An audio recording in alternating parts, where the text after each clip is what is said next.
everybody, and welcome to my latest Topps Project 2020 mail call. My name is Joe Grisafi, and I make terrible baseball card buying decisions.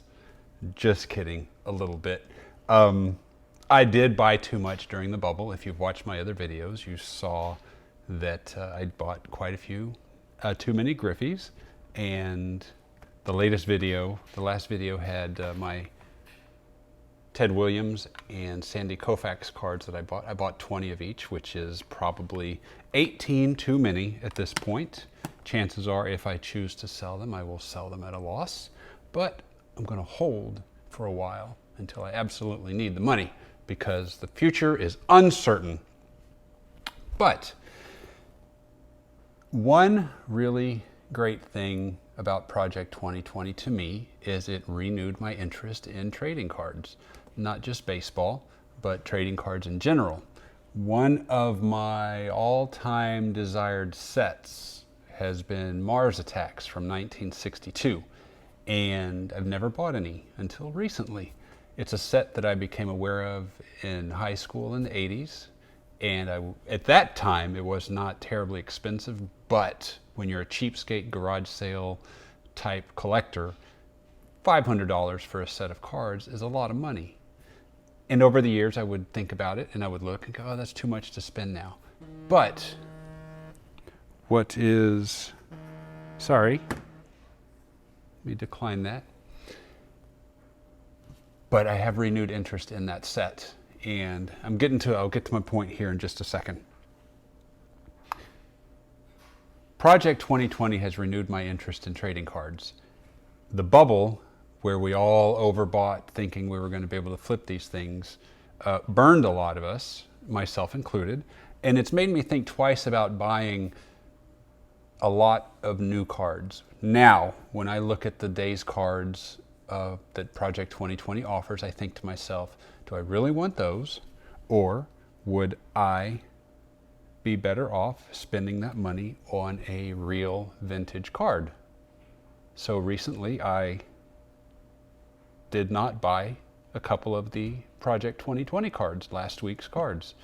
And I went to my favorite Houston comic book store, Bedrock City, and mentioned to my friend Richard, who owns it, that I am now interested in building a Mars Attacks set. And he just happened to be upgrading his set and sold me these low-grade cards that he just upgraded. And I am thrilled with the low-grade cards because that is going to be my entry point. I will try to finish the set with low-grade cards and upgrade when I can. So if I am unsure about a Project 2020 card or the two cards that they offer on a particular day, I will probably say, what would I rather buy? Would I want to buy something that's uncertain, or do I want to buy something that I've always wanted? So that has helped me a lot. And before I get into the packages that I'm going to open today, some of you know, and it's been in the news, I've seen it on Time.com and CNN.com, that Topps now offered a Dr. Fauci first pitch of the 2020 card. And it was the highest produced Topps Now card in the history of the effort at like 51,000 cards. So I bought a few. Actually, I used my rewards points to get several of them for free. And I put one on eBay today and it sold within minutes at $145. Buy it now. Will that hold up? I don't know. If the guy just changes his mind, I'm not going to fight it. I will just refund his money. But the thing that's different between Project 2020 and this particular Topps Now card, in my opinion, is because it all happened with Project 2020. You've probably seen videos and read posts about the bubble bursting. The difference is the Dr. Fauci card has historical meaning now. People will remember that. People will remember him outside of sports. It's getting national attention in the media, that card. So it has a much wider appeal than these niche Project 2020 cards. That's not poo-pooing the Project 2020, but I saw people in the Facebook group that I frequent laughing about the Fauci bubble is going to burst. It may not, because it's a different crowd, and there's 50,000 cards, sure. But again, it has appeal outside of sports because of the pandemic, and people are going to want something to remember it by, something positive. And that's what the Dr. Fauci card means to me. I only sold one. I'm hesitant. I'm certainly going to keep one for myself, but I may keep several. I got 7. That's how many I got. So let me put Mars Attacks aside here and get into what we're here for today. First, I'm going to tear this open, and I'm pretty sure this is a Mars Attacks card that I got on eBay before I bought these 3 at Bedrock City. So we'll open this real quick, and I'll show you this.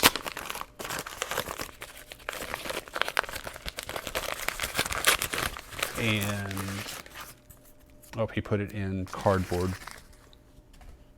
So forgive me for stalling here. Be very careful.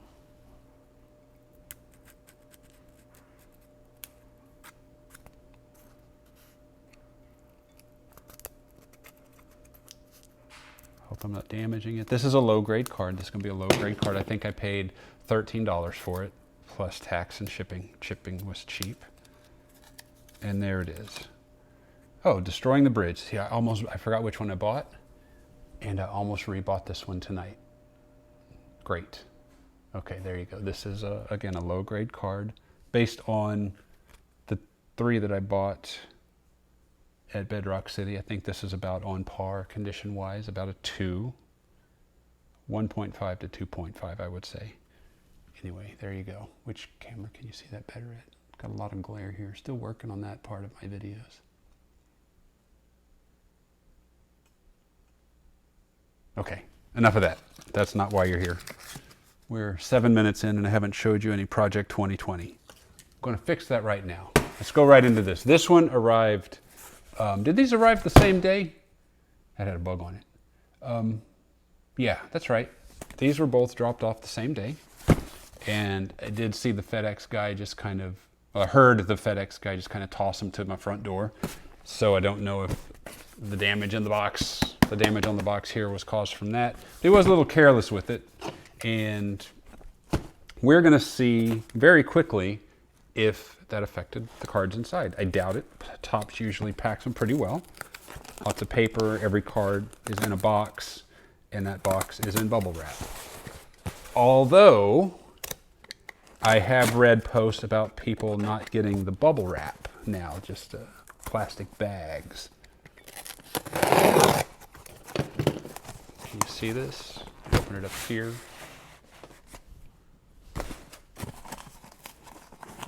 I have not looked up the shipping number to compare to what I'm going to get, but the invoice is right on top. Should I not look at it? I'm not looking at it and putting that aside. And 1, 2, 3, 4, 5, 6, 7, 8, 9, 10. This is either 10 of one card or 2 cards, 5 each. Let's start on my left and see what mistake I made on this day. I got bubble wrap.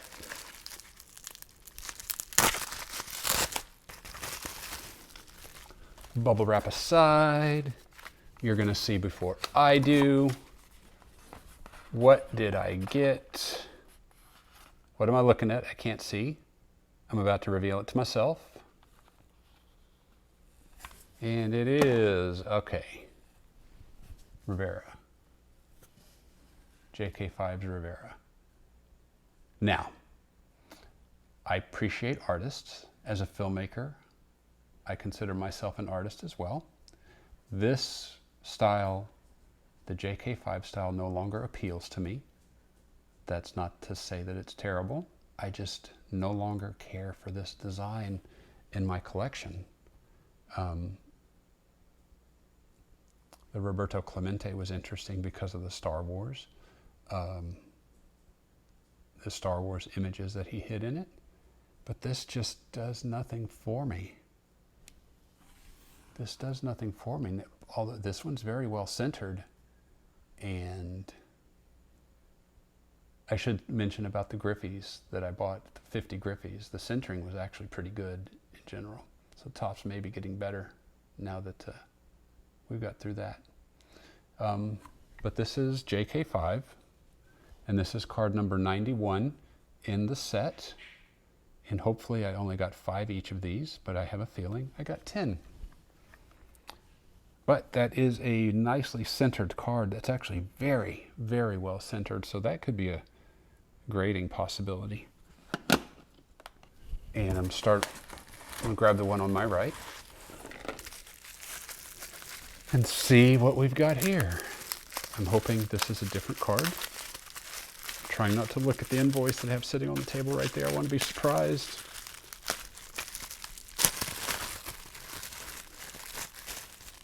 And you're going to see it first. What did I get? What did I get? Okay, I'm going to peek. And it's Ripken. So, I feel better. I only got 5 each of these. The Don C cards are not my favorite, but on the bright side, he's the only one whose cards I have all of so far. So should I choose to want to complete an artist set, it will be tempting to complete the Don C set, even though he might be my least favorite artist out of the bunch. This is card number 92 in the set, and I just don't like it. I just don't like it. It looks like a Photoshop filter. Same with the Frank Thomas that he did. You see that one there? Just don't like it. If I made that clear. All right, I'm going to put this one away. So let me look at my invoice now. Make sure. 5 and 5. So I backed off. So hopefully, yeah. A little bit of relief here because I don't keep track of what I buy, and I should. I don't go back and look at the invoices before the packages get here or when they arrive. So this is giving me a better feeling that I backed off pretty quickly. Now, there are going to be 20 cards in the next box. I'll open these after I shut off the video, and if there's anything interesting in the box, I will update this video at the end. Put the black boxes away. 20 cards are going to be in here. I think this is going to be 10 and 10. So the Ted Williams is 90, and the Sandy Koufax Naturel is 89. This is 91 and 92. So is this 93 and 94? And how many did I get? Or even better, is it only 5, 5, 5, and 5? That would be great. I would feel really good about that. It's going to be hard to unload a bunch of cards. I would feel much better about my decisions if this is back down to 5 of each. But I'm not counting on that, and there we go. Let's count these.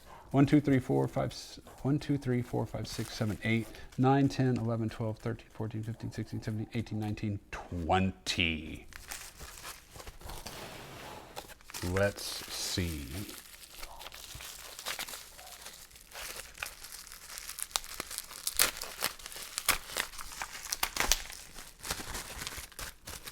I've got so many of these bubble wrap bags. They're taking up a lot of space. So I may end up getting rid of a bunch of those. People joke about the set not being, the card not being complete unless you have the black box and the official Topps bubble wrap that they used. I'm not going to look, you're going to see it first. What did I get? Okay, oh no. Oh, forgive my language. Dag nabbit. I must have gone back. That's what I did. I bought 10 and then I went back and bought 5 more at the last minute. Oh, well. My name is Joe Grisafi and I make poor baseball card buying decisions. And so I'm guessing the other card in here is the Ripken. And I'm going to open these until I have one of each. And there's another Rivera. And the centering's fair on this one. Pretty good, actually. And these are generic cases. Yeah, the centering is decent on these. No criticisms there yet. So let's take one from right here in the middle of the box. Har! Got me lots of cards to sit on and sell eventually. Maybe the Fauci card will bring more people into Project 2020, since now they're going to be going to Topps.com and see what else they missed out on. There's Ripken. Ooh, is that? I can't tell if that's the case or the card giving me that effect. Do you know what a moire effect is? When someone has a really busy pattern on their shirt, for example, and then the camera makes it all wavy, if I'm pronouncing the word right. But the card is doing that effect in person. And I don't know if it's the case of the card. Does it do anything when I move that around? Can you see anything there? Let me look at it closely again. Let me look at the other one. No, it's got to be the case, because the first card I opened does not do that. The first Ripken I showed you. But the centering on this one is good. I can't tell if it's perfect. The colors are offset a little. Oh, no, that one's that way too. Maybe that's normal. Can you see that on the left of the card there? Maybe that's by design. It looks like the printing was a little off, but both cards look exactly the same. And if they're all like that, great. It's fine. The Vitas Ryans that I got, I had an order of 10, and 8 of them had printing problems. The black line was off, so it wasn't flush with the player picture.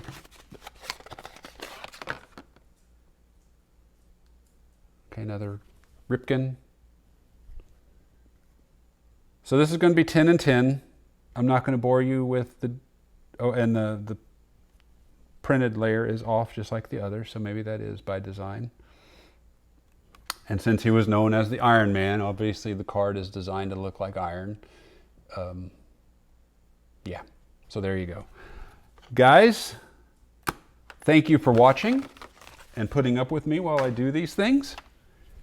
And again, I'll open these once I stop the video, and if there's anything interesting to share, hopefully a 1-1, I will add it to the end of the video. Otherwise, thank you for watching. Please like and subscribe, and think about the cards you buy before you buy them. And buy what you like.